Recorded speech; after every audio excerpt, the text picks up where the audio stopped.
Yo, welcome to my spooky Halloween video. If you don't know me, I am your new favorite bear, Annakuma, and I am here today to talk about spooky things. Just so you know, just so you are aware, today I am not going off a script. I'm aware that my original content has me kind of running through scripts very fast. I can't help it. When I read very fast. So I'm going to try to go unscripted. I have a list, I have a structure of what I'm going to do, and we're going to see if I can just kind of ad-lib a video. If you don't know me, if this is the first time you are coming to one of my videos, as I said, I am Annakuma. I am an evil little bear. I stream on Twitch 4 days a week. That is where you can usually find me. This is my glorified VOD channel, where I sometimes do original content. And today, for the spooky season, we are going to be talking about a 9-year-old gaming franchise that has books, it has lore, it has a movie that came out a couple days ago. That is right, ladies and gentlemen. I am going to dip my tiny little paws into FNAF, the Five Nights at Freddy franchise. I guess the best way to start this video will be to kind of explain my history with the games. I was never a fan. I'm not a jump scary person. So I kind of slept on Five Nights at Freddy. I'll admit it, I did. During stream, we had a look at how much I'd played the 4 games I'll be talking about today because, spoiler alert, I've only played 1, 2, 3, and 4. I do now own sister locations. Someone bought it for me during the stream. We didn't have enough time though. I wanted it to end at a certain point, and we'd started a little later than I would have liked, so we didn't get enough chance to download sister location and have a go at it. But we had a look at the 4 games beforehand, because I've owned them since they pretty much come out. I had like 11 minutes in every game, other than 3, which I had about 6 minutes in, and I'll go into that a little later. But yeah, I don't have much of a history with FNAF. But even if you do not have a history with FNAF today, dear viewer, you will know what it is, because FNAF is genuinely 100% a cultural phenomenon. Like, no matter whether you like the games or not, you're gonna know about them. They revitalized the horror genre in a certain way and gave birth to a million other mascot horror games that, you know, I'm not gonna complain. People like them, and that's the most important thing. As long as people are enjoying a game, that's the important thing. But to me, they just weren't scary, and I don't know. I just didn't find them interesting. But we should talk about the games, and I will let you know just why they're not my kind of games, but why they are fantastic games and why they have the following that they do have. And you have to start at the beginning with this, because of course you have to start at the beginning. That's the only place you can start. The first game, the original Five Nights at Freddy, is a very simple game, and that, I believe, is where the foundations were really set. The games have got bigger, more complicated, much more lore involved and heavy as it went along. You know, Scott Cawthon, he made this game kind of like as a last-ditch attempt to make something that would sell, and then people jumped on it. They saw the story, they saw the hidden lore, and they just went crazy with it. So then he played into it, and Five Nights at Freddy, if anything, become the phenomenon it is because of the community it fostered with this lore, with the theories, with the hidden Easter eggs you can find. Hey, click Freddy's nose on that poster. On this one? Uh-huh. And Scott Cawthon ran with it. And good on him, because he has genuinely created a wonderful little community of people that will dig through every little single thing he does to find an answer to why an animatronic has too many fingers, or why something's lost a beak. The amount of work that goes into the theory crafting, as well as the amount of fun people have playing these games, it all comes from a very simplistic game to begin with. The original Five Nights at Freddy, you're sat in this tiny little cell of an office. I would not be happy in this office in a non-murdery pizzeria with animatronics popping up all night. I would not sit in there. Not only is it so claustrophobic in this office, but there's a fan blaring in your ears constantly. You can't turn it off. You know, it's just there all the time, making this annoying noise. And it just makes you feel on edge the entire time. You don't know what's going to happen. You don't know what's going on. You're just kind of sat there hoping for things to end. You want 6 a.m. to come so you don't have to listen to the fan anymore. But the main gameplay of the first game is basically you look to your left door, You check the light, you look to the right door, you check the light. Then you go into the cameras and check where the animatronics are. It's as simple as that. If something's in your doorway, you shut the door. The reason it's hard is because you have a power meter, and this is why these games don't really, work for me, because I am a power hog. I would happily sit with a door closed until I lose all power and then die to Freddy, who, he'll have his little tune and he'll wander up to you and he'll kill you. Because I'm not scared of the animatronics. I'm more scared of the fact that I cannot get through a whole night without using my cameras too much. There are tiny little subtle things about the first game that's really interesting, like Foxy and Freddy will get closer to you or become dangerous if you're not checking the cameras very often, which, forces you then to use the power with the cameras. There's little Easter eggs that I kind of missed because I got so involved with the game and watching what was happening that I wasn't really looking at where Freddy was looking or where the mask was looking. But afterwards, when I went to videos of other people playing, and even with Avi and my friend who sat with me through these streams and gave me some lore, I could appreciate that for people who are actually paying attention. That's my phone going off, I apologize. For people paying attention, those are nice little things. For me, it doesn't work. After the first game, you start to get more complicated in the way things start going, basically. So the second game, you're still in that tiny little room, but this time there's no doors, there's no power meter. The resource that you're kind of working with is your flashlight. So you have a hallway in front of you. You've got to flash your flashlight to make sure there's nothing in front of you, to get rid of Foxy and Mangled and Freddy and Withered Bonnie and Withered Chica. They're all going to be there. You have to flash your light. But Bonnie and Chica and my new favorite character, Balloon Boy, all appear in the vents to the side. Now, I didn't say this beforehand. I did, in my original script, have it in the history with FNAF stuff in an introduction, but I haven't said it. Sadly, all of my footage does come from my stream, so you're not going to get to see the vents because my model is in the way and my chat is in the way. But trust me, there's vents. People are in the vents. They come out and they kill you in the vents. You can have your camera up and you can't see anything, then you put the camera down and someone's gotten in and breached you. And the way you get rid of the people in the vents and the people in the room is to put a mascot head on. And then all you can hear is your heavy breathing. So 2 complicates things whilst also keeping everything very simple. It's still a simple game to play. You still get into a rhythm. You've got to check in front of you. You've got to check to your sides. Then you've got to check the camera. And they keep giving you a reason to check the camera. Because whilst, now Foxy is 100% just a time waste through the rest of the games. Sorry for Foxy fans, but he really is. You now have a music box that you have to go and wind up all the time. If you don't, the puppet will come for you. Thing is, my little brain got so stuck on winding up that music box, no one thought to tell me to stop and die on purpose to the puppet just to see the puppet. So I never saw the puppet. The puppet is one of the most important lore characters in the entire game.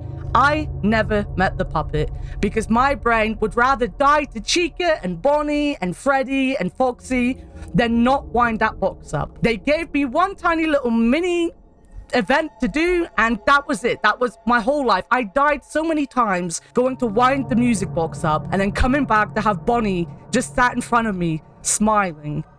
And me and Bonnie, we are not friends. But the first 2 games are extremely fun, and if anything, the first 2 games are the only 2 I feel like I would probably go back to try to complete. They're not my favorites though. My favorite game is the 3rd game, and there's a reason I won't go back to complete it. Or maybe I might go back to complete it, but there is a reason, and that is Springtrap. Because in the 3rd game, they simplify it even more, whilst making it more difficult.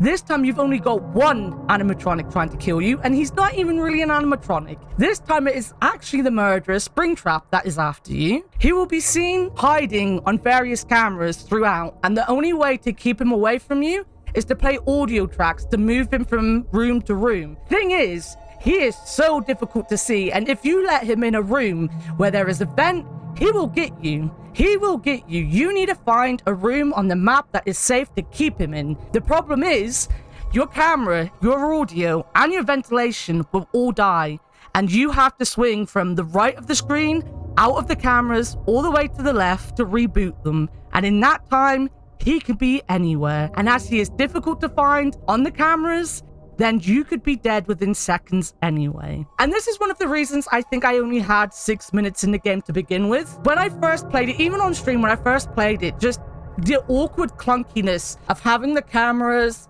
on the right, then having to go past this entire window to the doorway to get up the reboot system, and how long rebooting things is. It felt like a chore. It felt like a real chore. When I played it originally, without like the hype of the community coming to talk to me, my friend Avia, as I said, who was giving me the lore, without that, as, you know, a younger person, I wasn't that young. I was in my, you know, late 20s at the time. But as a younger person, I still kind of felt meh about that. You know, it felt clunky and awkward on purpose. And it is on purpose. On the first day, you don't see Springtrap. You don't see him on the first day. He's only ever in the horror museum, because you're in a horror museum based on Freddy's at this point. You only ever see him from day 2 onwards. So if I never got to day 2 in this game, I would have never seen him, and I would never have seen the phantoms or any of the jump scares. I would have just got bored of the first day without any thought of what was actually going to happen after the first day is finished, and think about it and listen to Phone Guy. But then you get into day 2, and suddenly you've got a general actual mass murderer, the guy who made all of this happen. You know, if you don't know the lore, Springtrap is the murderer that killed all the kids that were stuffed into the animatronics that are trying to kill you in the first 2 games. You know, you have him stalking you around this place for the rest of the game, and it is terrifying. It's what made it my favorite one, because Springtrap is actually really scary. One of the reasons I don't find Foxy very scary is in the first game, his jump scare, he looks so derpy. He just kind of pops up at the side like, hey, it's me, Foxy, you know? It really isn't that scary. Then in the rest of the game, it's much more, oh, you have to look at this thing and flash your light or close the door on Foxy, else Foxy is gonna get you. And it wasn't that interesting. Gotta check on Foxy. The more I look at him, the less likely he will eat me. Whereas Springtrap, he just always feels so scary when you see him. There are moments when he will appear in a window right in front of you, just staring at you, and it's creepy. And then, you know, you can put down your reboot window, and he's in the doorway, just walking away, you know, and he walks so human-like, because he was a human in a spring-locked suit. You know, that's why he's called Springtrap, because he got stuck in a spring-locked suit. You know, so he walks like a human. He's not a suit or an animatronic that is, you know, taken over by the ghost of a child. He is a man who has used this suit to kill people in. So when he comes towards you, the jump scare isn't a noise. The jump scare isn't having this thing just pop out in front of you. It's seeing this terrifying bunny suit smiling at you, walking towards you like a human. And that, as well as just the difficulty of the third game to me, is why I'd probably never finish it. I'd try it because it genuinely is my favorite. It was the one that scared me the most. Springtrap now does live rent-free in the back of my head, and I do not like it. I do not like it. I have one demonic bunny in my life already. As a demonic bear, I have many demonic bears. Me and Freddy, we could be pals. Me and Springtrap, I will just hope that Max keeps me safe from him. And then we go on to the final game that I played, the one that I don't like the most, and that's 4. In 4, you play as a child in a bedroom. You have to check the 2 corridors coming into your bedroom. And who the hell has 2 doors coming into their bedroom? I mean, I've never seen that before, but I am English, and American houses are very strange to me sometimes. But yeah, you have 2 corridors. You have to check them. Like every game, Bonnie will come from the left, Chica will come from the right. Then you've got a closet in front of you. You'll know that Foxy and Mangled are in the closet because they'll kind of shut the door. You have to keep an eye on them. You have to like listen for breathing. There'll be Fredlings on the bed behind you. If you get 3, then Freddy will kill you. I never got that because I wasn't good enough. And the reason is because this really does need you to be able to hear. And the sound that you have to hear is so subtle and so quiet and so not breathing, that until you actually go out of your way to find that breathing sound, or unless you're really good and you have the sound cranked up, you're not going to be able to hear it. And as a deaf person, even after listening to a YouTube video like 100 times trying to figure out this sound, It was so hard for me to hear the breathing. And then you have to hear the cue for them walking away from the door as well, which was extremely hard again. And all of this to a deaf person, along with the Foxy and Mangold being a time waste in front. You know, it's 100% I'm gonna die in the end to something behind me. I never got that far because I was so impatient with the doors. The game ended up not being that much fun compared to the others. I found myself more frustrated with that game because whilst the other ones were very visual, and, you know, even the third game had the flickering cameras and Springtrap was kind of hidden in a lot of the cameras. So it was very difficult and it was very hard on my eyes. But even with that in the third game, it was fun. In the fourth game, because it was hearing and I couldn't hear it, and it wasn't very obvious to me, like ever, even with watching YouTube videos during stream to figure it out, it just wasn't that fun. It never became fun for me. And that was a shame because it was meant to be like the final chapter. There are now other games. There's lots of other games. I think there's like 9 games or something. 9 games in the main series even. Like there might even be spin-offs. There's a lot. There's a lot to FNAF right now. But like this was meant to be the end of this like chapter. And I didn't feel it. I didn't feel like that would be a good end to me. But now that we've looked at the gameplay, I want to talk a little bit about the atmosphere of the games, because that's really important. In the first 2 games, the atmosphere is very much the same. You're in this claustrophobic area. You have all these things coming for you. You have the cameras that you can watch around the pizzeria. And it's kind of like that childish innocence of a pizzeria. Like, we didn't have Chuck E. Cheese or anything like that. I don't think we ever had something with an animatronic group of animals in the UK, or at least not in the West Country. So I never grew up with Chuck E. Cheese. I know for some kids, Chuck E. Cheese was a nightmare. Like, the animatronics looked horrible. I would not like to go there. They're real things that people experience and we know about. Like, even in the UK, we know about Chuck E. Cheese. It's very innocent, very childish, and very real. And they make it creepy by having this background of they're gonna stuff you and they're gonna think you're a suit, so they're gonna stuff you full of this. And there's these missing children, and where are the missing children? And why are they alive? Why is Freddy coming for you? And then they add the things like when you see them first in the storage room, they look very normal. Then you'll see them in the corridors and Chica will look like something out of a nightmare. You know, they'll get to the doorways and whilst they look derpy, as I said with Foxy, you know, Foxy just looks super fucking derpy when he gets to you. You'll look at them. Small things about them will chill you. The third game is a little different. I think the third game does it very well because you only have the one murderer in it. There's nothing else that can harm you. You have jump scares still. You have Balloon Boy who will like show up on the screen, and if you don't click away from the camera fast enough, he'll jump scare you in the office. You can turn to the left and Foxy will be there. There's a Phantom Freddy that walks along the window in front of you. The atmosphere is made because you just feel unsafe. Like, even just going to the left, before you can see your reboot screen, there's a dead Freddy outside. There's just an empty Freddy suit. So even though you know there's not a Freddy there, as fast as you can, sweep to the left, and then it's just an empty suit there. And you're just there, ready for this creepy thing to happen to you. Even on the first night when nothing bad happens. Because every time you get there,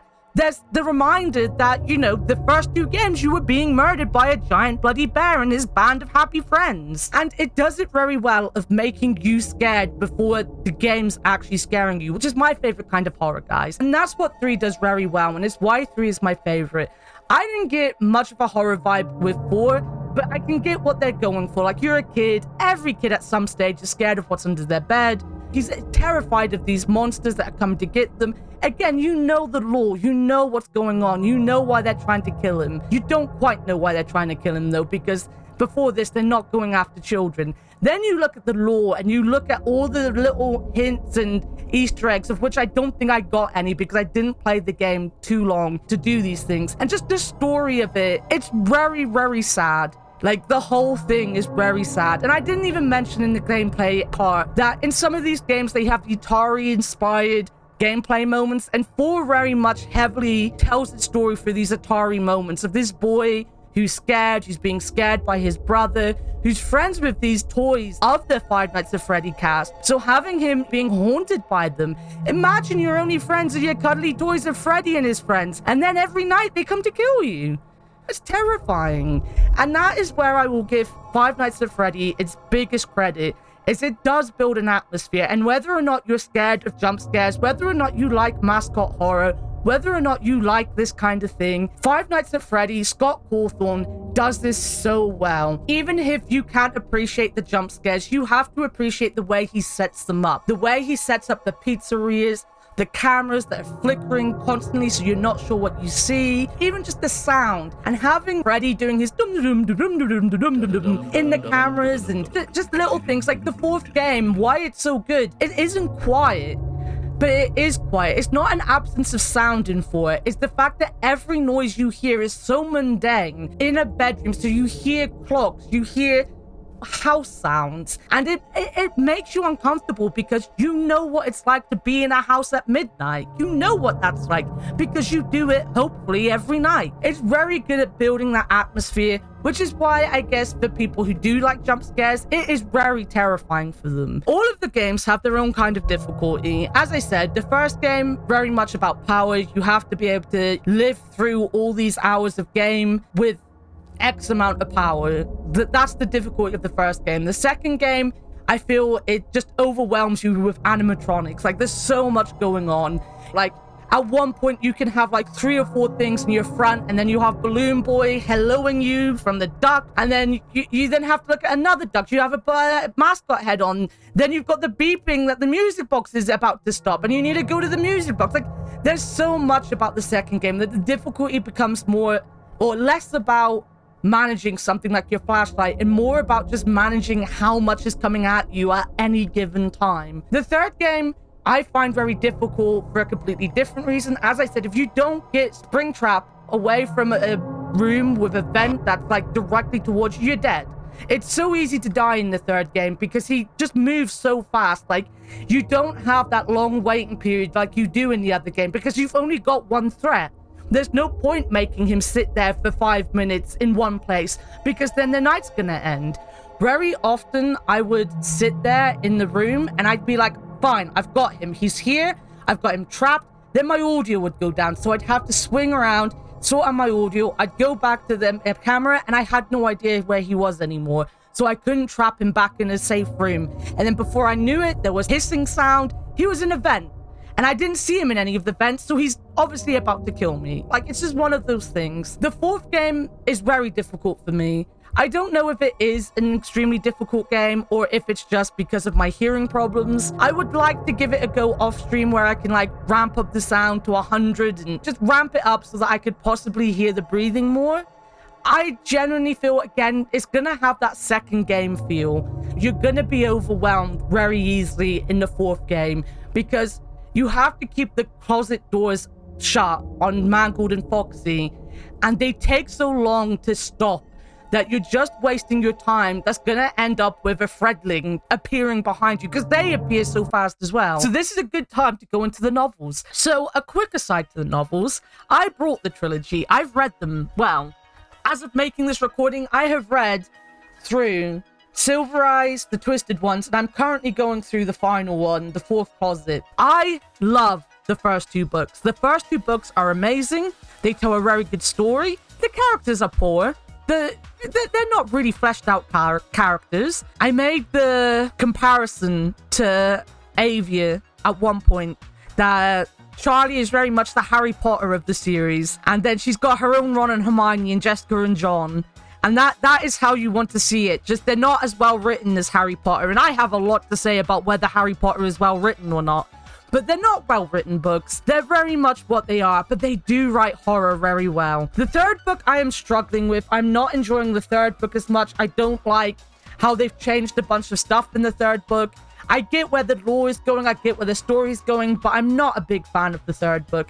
But I would recommend the books. The books are very good. They both are and aren't part of the lore. So if you're interested in jumping in, they're 100% worth the read. They've also made graphic novels of some of these books, so they're worth it. But yes, we have come to the end of a very long video. I am sorry, I rambled. I wanted to try to do this without a script. I still feel like I talked very fast, but there's going to be less of my heavy breathing, which, you know, I've had to edit out of every video, which has made everything very weird and very annoying at times, because I'm not just reading constantly from a screen. there will be more kind of, well, not umming and ahhing. I will still edit out the ums and the ahs, but there's a lot more stuttering and a lot more of just me in general being me. And if you watch my streams, you're used to it now, so, you know. But yeah, my feelings of Five Nights at Freddy is that you cannot take away what it did for gaming and for the horror genre. Whether you like it or not, it has brought people into gaming and into the horror genre itself.